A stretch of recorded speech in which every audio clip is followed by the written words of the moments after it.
Fred, after years of enduring Beatrice's manipulative behavior, finally takes a stand.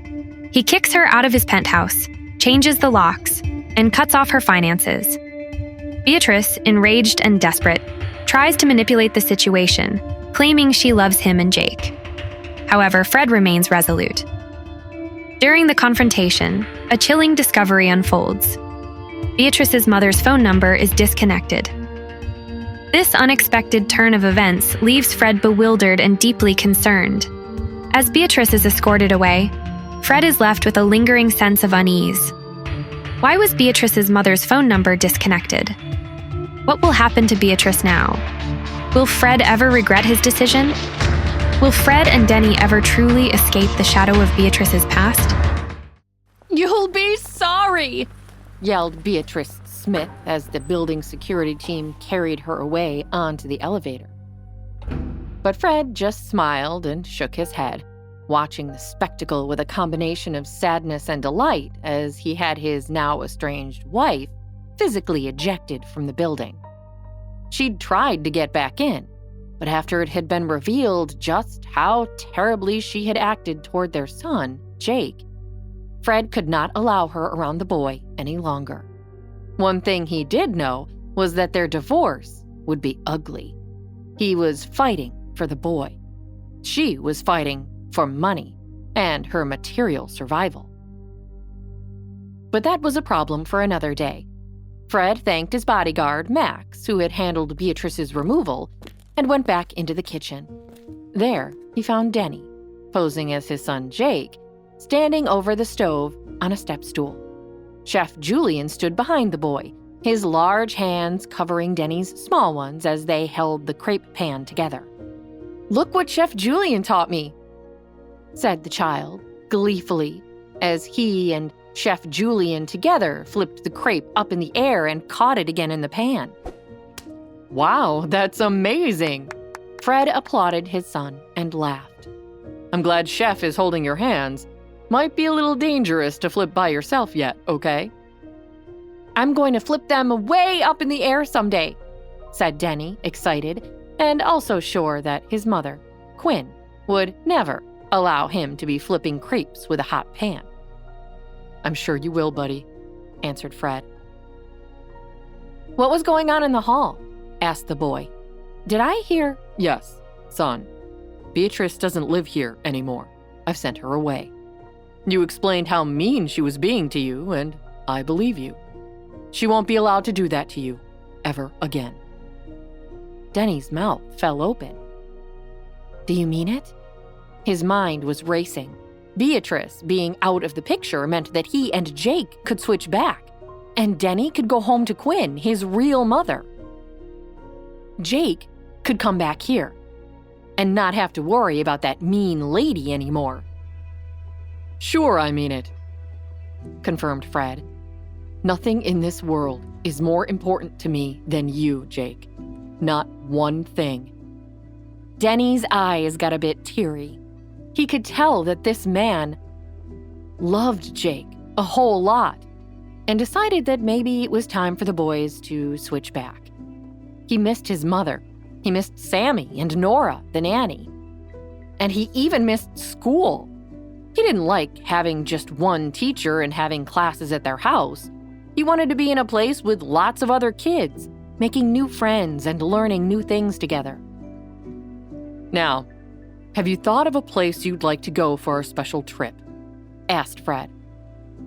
"Dragon World," said Denny. Dragon World was a resort and amusement park that most children wanted to go to, with rides, shows, and a lot of entertainment that was all about dragons and fantasy. Fred laughed with delight. "Of course we can go. I'll call Lance and have him make the arrangements. And, of course, you picked Dragon World. Every kid loves that place. And hey, I was no different when I was your age." "Really?" asked Denny, trying to picture this man as a small child, traipsing around a park in one of its signature dragon coats. "Can I get a dragon coat?" "Any color you want, kiddo." "Thanks, Dad," said Denny. He really liked pretending to be this man's son, even if he knew Fred wasn't actually his dad. What a great dad Jake had. Across town, Quinn, Sammy, and Jake had finished their ice creams in the park and made their way back home for the evening. But much as Quinn loved having extra time with the children, she was feeling very anxious about her job. That CEO, Fred Smith, was one of the main donors to the hospital, and he certainly had it out for Quinn. It was ridiculous. Quinn closed her eyes for a moment, trying to shut out the frustration. "What's the matter, Mommy?" asked Sammy. "Nothing you need to worry about, sweetie," Quinn said, brushing her daughter's hair out of her eyes. Quinn couldn't tell the children just yet. She knew she had to get her job back first. She had struggled to put herself through medical school while raising 2 small babies. Then she worked as a neurosurgeon at one of England's top hospitals. It was this prestigious position she had left to return to the United States in search of the son who had been taken from her on the day he and her other 2 children were born. It had been a big upheaval for her kids, and she needed to keep things calm. Thankfully, just then, Nora appeared in the room and welcomed them back home. She could immediately tell that something wasn't right and came to Quinn's rescue. "Okay, you 2, began Nora to the children. "Go upstairs and wash your hands, and then we can bake some cookies. Would you like that?" "Ah, yeah!" The 2 children sped up the stairs as fast as their little legs could carry them. Once the children were out of sight, Nora confronted Quinn. "I know you pretty well, you know," began Nora. Dodged Quinn. "Even when you were a little girl, you got that same look on your face and chewed your lip in that same way when something was bothering you." "What's going on?" asked the nanny with love in her voice.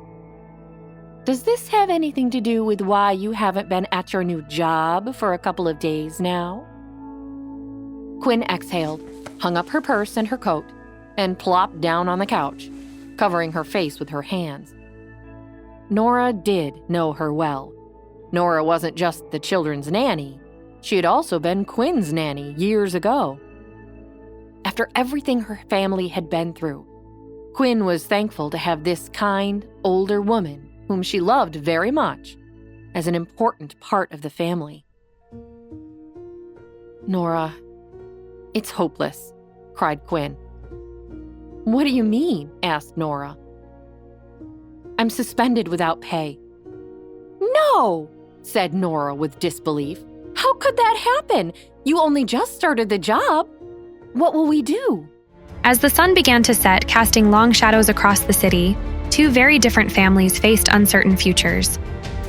In Fred Smith's penthouse, Denny, masquerading as his son, enjoyed the prospect of a dragon-filled adventure, completely unaware of the impending storm brewing in his real home. Meanwhile, Quinn, suspended from her prestigious position, grappled with fear and uncertainty, wondering how she would provide for her children and clear her name. Will Denny reveal his true identity to Fred before their trip to Dragon World? How will Quinn fight for her job and her reputation against the powerful Fred Smith? Will the truth about Denny and Jake ever come to light?